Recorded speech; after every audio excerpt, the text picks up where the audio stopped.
भूर्भुवस्वः तत्सवितुर्वरेण्यं भर्गो देवस्य धीमहि धियो यो नः प्रचोदयात्।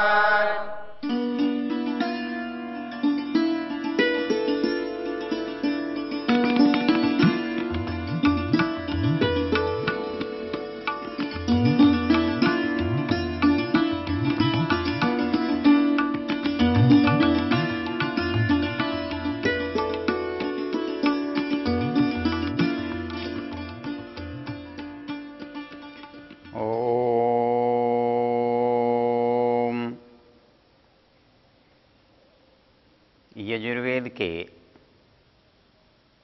40वें अध्याय के मंत्र एक उत्तम जीवन दर्शन है। जैसे पहले मंत्र में ईशावास्यमिदं सर्वं यत्किंच जगत्याम जगत तेन त्यक्तेन भुंजीथा मां गृधः कस्यचित् धनम, इसमें विचार के स्तर पर हमें क्या करना चाहिए, कैसे रहना चाहिए, इसकी चर्चा की। और विचार के बाद जो दूसरी परिस्थिति आती है, दूसरा स्थान आता है, वो आता है कर्म का। जब हमारे विचार ठीक होंगे तो वो कर्म भी वैसा ही होना चाहिए, वैसा ही होगा। इसलिए इन दोनों का संबंध है। कुछ व्याख्याकार इन दोनों में विरोध समझते हैं और उनका मानना है जो ईश्वर की प्राप्ति वो केवल ज्ञान से संभव है, इसलिए ज्ञान और कर्म में कहीं कोई तारतम्य नहीं है, कोई समन्वय नहीं है। ऐसा कहना अनुचित होगा, क्योंकि विचार के बाद ही कर्म संभव है और वो कर्म ठीक हो, इसके लिए विचार का ठीक होना, विचार का शुद्ध होना, विचार का पवित्र होना आवश्यक है। इन मंत्रों के जो शब्द हैं, यदि उन पर हम विचार करते हैं, इसमें जो बिंदु हैं वो प्रथम बिंदु है कुर्वन्येवेह कर्माणि, अर्थात जो कर्म हैं उनको करते हुए ही काम होगा। यदि हम ये सोचें कि कुछ काम न करें और उसके बारे में हमें कुछ लाभ हो जाए, उससे कुछ प्राप्ति हो जाए, ऐसा नहीं होगा। क्योंकि अगला जो यहां शब्द है जिजीविषेत, ये बड़ा अर्थ से परिपूर्ण शब्द है। जिजीविषा जीने की उत्कट अभिलाषा को कहते हैं। आदमी जब मरना नहीं चाहता और मृत्यु के विरुद्ध संघर्ष करता है तो वो संघर्ष जिजीविषा है, जीने की प्रबल इच्छा। मनुष्य को जीने की इच्छा करनी चाहिए, जिजीविषेत। संसार में सबसे जो मूल्यवान और महत्वपूर्ण है वो जीवन है। यदि इस संसार में जीवन के बाहर हमारा अस्तित्व के बारे में हम विचार करें तो हमारा अस्तित्व शून्य होता है। हम आत्मा को नित्य मानते, आत्मा नित्य है, लेकिन उस नित्यता का आत्मा को कोई लाभ नहीं होगा यदि उसके पास शरीर न हो, शरीर का जीवन न हो। इस शरीर से और इस आत्मा से जो आपस का संबंध है वो जीवन कैसे बना रहे, तभी आत्मा की सक्रियता, तभी आत्मा का कार्यकलाप बना रह सकता है। इसलिए वेद कहता है जिजीविषेत। वो मरने की बात नहीं करता, वो हारने की बात नहीं करता, वो आलस्य या प्रमाद की बात नहीं करता। वेद उत्साह की बात करता है, पुरुषार्थ की बात करता है, जीवन की बात करता है, सफलता की बात करता है। तो हम संसार में हैं तो हमारा संसार में अस्तित्व जीवन के कारण है। सब कुछ इसमें है, लेकिन यदि वो जीवित नहीं है तो उसका कोई अर्थ नहीं है, उसका कोई अस्तित्व नहीं है, उसका कोई लाभ नहीं है। इसलिए हमारे कर्म का जो संबंध है वो जीवन से है। यदि आत्मा जीवित न हो तो वो कर्म करने का सामर्थ्य ही नहीं रखती। आदमी में, मनुष्य में, प्राणी में कर्म करने का सामर्थ्य उत्पन्न तब होता है जब उसे कर्म का साधन, ये शरीर प्राप्त हुआ हो। इसलिए हम यदि ये सोचते हैं कि ये शरीर हमारे लिए व्यर्थ है, बेकार है, बोझ है, दुख है, तो वेद कहता है कि ये सोच गलत है, मिथ्या है। क्योंकि आपका अस्तित्व जिससे प्रकट होता है, जिससे प्रकाशित होता है, वो आपका जीवन है। और अपने अस्तित्व को बना के रखना, और ये अस्तित्व को बना के रखना इतनी विचित्र चीज है। हम एक से दूसरे को कम समझते हैं, एक से दूसरे को बुरा समझते हैं, एक से दूसरे को घटिया समझते हैं। लेकिन इस संसार की एक विचित्र विशेषता है। वो विचित्रता और विशेषता यह है कि जो जहां है वहां उसको अभिमान है। वो जिस योनि में है, जिस शरीर में है, जहां जिस रूप में है, प्रकृति ने उसे वहां संतोष दिया हुआ है। इसका सबसे बड़ा प्रमाण यह है कि आप उसको वहां से हटाना चाहें तो वो हटना नहीं चाहता। आपकी दृष्टि में सूअर बड़ा गंदा है, गधा बड़ा मूर्ख है, और कोई जानवर बड़ा खराब है। लेकिन इन किसी भी जानवर को जब आप उसके हत्या करने की या उसे मारने की सोचते हैं तो कोई भी प्राणी अपने को शरीर से पृथक नहीं करना चाहता। उसका उस शरीर से वैसा ही संबंध है जैसा किसी और का है। जैसे मनुष्य अपने शरीर से, अपने जीवन से प्रेम करता है, वैसा ही संसार के दूसरे जो प्राणी हैं, कीट पतंग हैं, वो भी अपने शरीर से, अपने जीवन से वैसा ही प्रेम करते हैं। उनको अपने जीवन में वैसा ही अच्छा लगता है, वैसा ही लाभ लगता है, वैसा ही सुख लगता है। तो इस दृष्टि से परमेश्वर जिसको जो शरीर दे रहा है, जो जिस योनि में उसने उसको भेजा है, वहां रहते हुए वो अपने जीवन को बना के रखने का यत्न करता है। तो ये जिजीविषा जो है मनुष्य के नहीं, प्राणी मात्र के साथ जुड़ी हुई है। कोई भी प्राणी जो इस संसार में उत्पन्न हुआ है वो मरना नहीं चाहता। इसके लिए मरना उसके लिए सबसे बड़ा कष्ट है।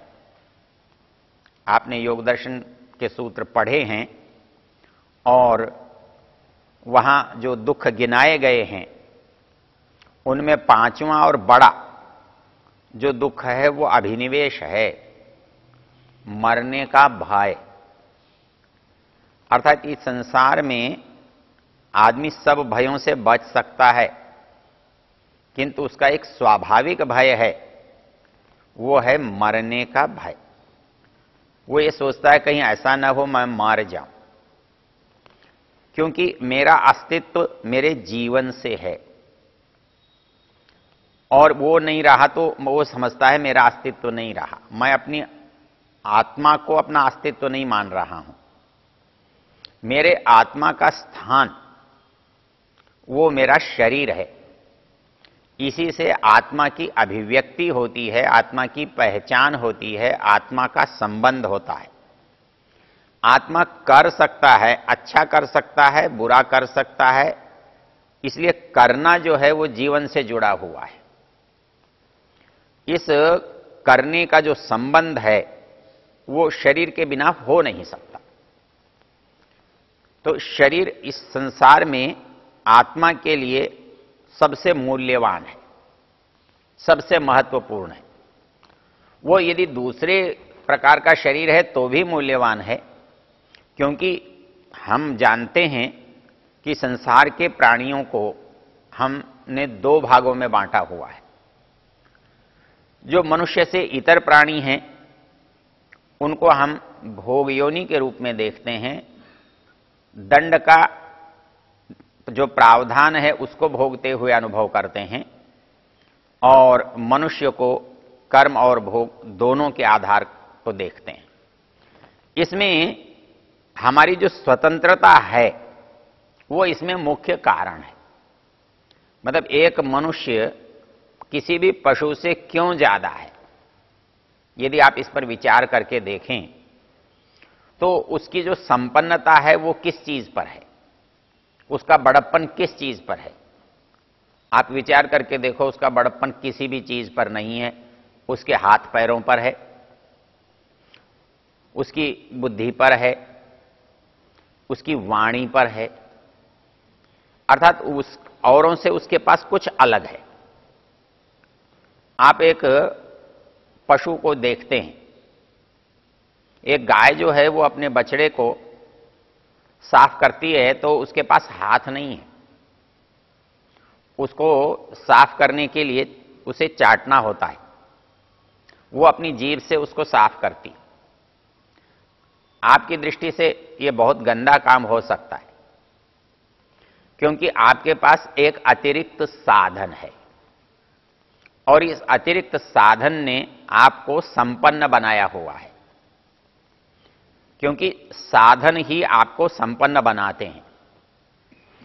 किसी के पास आंख की विशेषता है, किसी के पास कान की विशेषता है, किसी के पास शब्द की विशेषता है, किसी के पास किसी इंद्रिय की विशेषता है, और इन इंद्रियों की विशेषताओं के कारण वो प्राणी, वो प्रजाति, वो योनि विशेष स्थान रखती है। और इनमें सबसे अधिक साधन अर्थात समस्त इंद्रियां किसी के पास हैं तो वो मनुष्य के पास हैं। इसके पास 5 ज्ञानेंद्रियां हैं, 5 कर्मेंद्रियां हैं, एक मन है। औरों के पास ज्ञानेंद्रियों का कुछ अभाव है, कहीं कहीं कर्मेंद्रियों का भी अभाव है। तो इस दृष्टि से किसी के पास पैर नहीं है, वो बिना पैर के चलता है, किसी के पास हाथ नहीं है, वो बिना हाथ के करता है, किसी के पास आंख है तो कुछ कम है तो कुछ अधिक है। तो ये जो हमारे पास सारे साधन हैं, इन साधनों ने हमको महत्वपूर्ण बनाया है, और ये साधन भौतिक हैं और ये शरीर में है। इसलिए हम इस शरीर से ही सारे कर्म कर सकते हैं। यदि ये शरीर नहीं हो, साधन नहीं हो, तो आदमी काम नहीं कर सकता। आदमी सोचता है मुझे बहुत दूर जाना है, जाना चाह सकता है, लेकिन जाने का यदि उसे साधन उपलब्ध नहीं हो तो कैसे जा सकता है। वो किलोमीटर, 2 किलोमीटर, मील, 2 मील पैदल जा सकता है, लेकिन उसे 100 मील, 200 मील, 400 मील, 500 मील जाना है तो पैदल तो नहीं जाएगा। उसके पास जितना उत्तम साधन होगा, जितना अच्छा साधन होगा, उतनी जल्दी वो जाएगा। तो यात्रा जो है वो साधन पर निर्भर कर रही है। इसलिए इस संसार की जो यात्रा है वो सबसे ज्यादा अच्छी मनुष्य कर सकता है, क्योंकि इसके पास उस यात्रा के सबसे अधिक और सबसे अच्छे साधन हैं। तो ये सबसे अधिक और सबसे अच्छे साधन हैं, तो इस साधन के मिलने का मतलब है कि इनका भरपूर उपयोग हमें करना चाहिए। आदमी के पास बहुत पैसा है, बहुत धन धान्य भी है, लेकिन आदमी भूखा मर रहा है, आदमी नंगा पड़ा हुआ है, आदमी गर्मी सर्दी से परेशान है, तो लोग कहते हैं अरे इतने साधन तेरे पास हैं तो क्यों परेशान है। तो इस संसार में यदि कोई मनुष्य आया है, उसके पास इतने साधन हैं और इतने साधनों के बाद भी वो दुखी है, इतने साधनों के बाद भी वो करने में असमर्थ है, तो इसमें परमेश्वर ये कहता है कि मैंने जो कुछ देना था या जो मैं दे सकता था या जो तुझे सबसे अच्छा मिल सकता था वो तुझे दिया गया है। तो इसलिए वेद का जो उपदेश है वो ये कहता है कि इनका भरपूर उपयोग कीजिए। इन साधनों का उपयोग करने से इनसे जो लाभ होगा, जो इनसे प्राप्ति होगी, वो आपके जीवन के उद्देश्य को पूरा करेगी। तो कुर्वन् एव कर्माणि, इसमें एक और विशेष शब्द है। वो शब्द कहता है कुर्वन्नेवे ईह। ये ईह जो है इसका संबंध यहां जो वर्तमान है इससे है, अर्थात जो हमारा वर्तमान जीवन है इसमें ही हमको कर्म करना है, इस मनुष्य जीवन में ही कर्म करना है। और कितना करना है? कहता है वो सतत होने वाली प्रक्रिया है, वो रुकना नहीं चाहिए। उसके लिए हमें कभी विश्राम की आवश्यकता नहीं है। कर्माणि कुर्वन् एव ईह जिजीविषेत, इस संसार में जीने की इच्छा करें। अर्थात जीने की इच्छा भी हमारे लिए इसलिए होनी चाहिए कि हम कुछ करना चाहते हैं, हमारे करने की भावना है, हम करने में लगे हुए हैं। तो ये जो स्थिति है, इसको यदि कोई ये सोचता हो कि बिना कर्म किए किसी का काम चल सकता है, तो वो शरीर के रहते संभव नहीं है। और शरीर के रहते जो काम नहीं किया जाता उस न करने का भी कोई मूल्य नहीं है, क्योंकि वो स्थिति मूर्छा की है, वो स्थिति सुषुप्त दशा की है, वो स्थिति अज्ञान की है। तो ऐसी स्थिति में वो ज्ञान का उपयोग भी नहीं कर सकता, ज्ञान की प्राप्ति भी नहीं कर सकता। इसलिए कोई भी काम आपको करना है, चाहे ज्ञान के बारे में और चाहे कर्म के बारे में, वो दोनों परिस्थितियां इस शरीर के रहते ही हो सकती हैं, अन्यथा नहीं। तो इसलिए जो ये सोचते हैं कि शरीर से हमें कुछ कार्य करने की आवश्यकता नहीं है, उसके लिए शास्त्र ने एक बड़ी अच्छी बात लिखी है। वो ये कहते हैं न हि कश्चित क्षणमपि जातु तिष्ठत्यकर्मकृत कार्यते ह्यवशः कर्म सर्व प्रकृतिजैर्गुण। कहता है इसके अंदर जो गुण हैं सत्व रज तम, उनकी एक विशेषता है, वो स्थिर नहीं रहते, वो सदा चलायमान रहते। इसलिए ऐसा नहीं है जैसे किसी हम मशीन को किसी एक निश्चित स्थान पर लाकर छोड़ देते। कार हमें 10 किलोमीटर पर चलानी है, 20 पर चलानी है, 50 पर चलानी है, वहां लाकर छोड़ दें। किसी मशीन को कितना उत्पादन करना है उस पर लाकर छोड़ दें, ऐसा संभव नहीं है, क्योंकि ये निरंतर क्रियाशील है, सतत इनमें परिवर्तन होता रहता है। इसलिए एक मनुष्य अभी प्रसन्न दिखाई देता है और थोड़ी देर में उसे लगता है इसे क्या हो गया, ये निराश क्यों है, ये हताश क्यों है, ये आलसी क्यों बन रहा है, ये प्रमादी कैसे हो गया है। तो हमारे अंदर जो परिवर्तन है वो सतोगुण, रजोगुण, तमोगुण के कारण है। उस परिवर्तन को हम यथासंभव सहज बना के रखने का यत्न करते हैं। हमारे प्रवचन हैं, हमारे स्वाध्याय हैं, हमारे यज्ञ हैं, हमारे तप हैं, हमारे दूसरे जो धार्मिक कृत्य हैं, वो और कुछ नहीं करते, वो हमारे सतोगुण को जितना हो सकता है उतना बढ़ाकर रखना चाहते हैं। और उनके बढ़ाकर रखने से ही हमारे मस्तिष्क में संतुलन बनता है, और वो संतुलन बना के रखने के लिए ये सब प्रयत्न हम निरंतर करते रहते हैं। और इनके निरंतर करते रहने से ही वो प्रक्रिया बनी रहती है, नहीं तो वो प्रक्रिया अपने आप ही बदल जाएगी, अपने आप ही समाप्त हो जाएगी। कब हमारे अंदर तमोगुण प्रबल हो जाएगा, कब हमारे अंदर रजोगुण प्रबल हो जाएगा, हमको पता ही नहीं लगेगा, क्योंकि वो प्रकृति से अपने आप नियंत्रित होते रहते।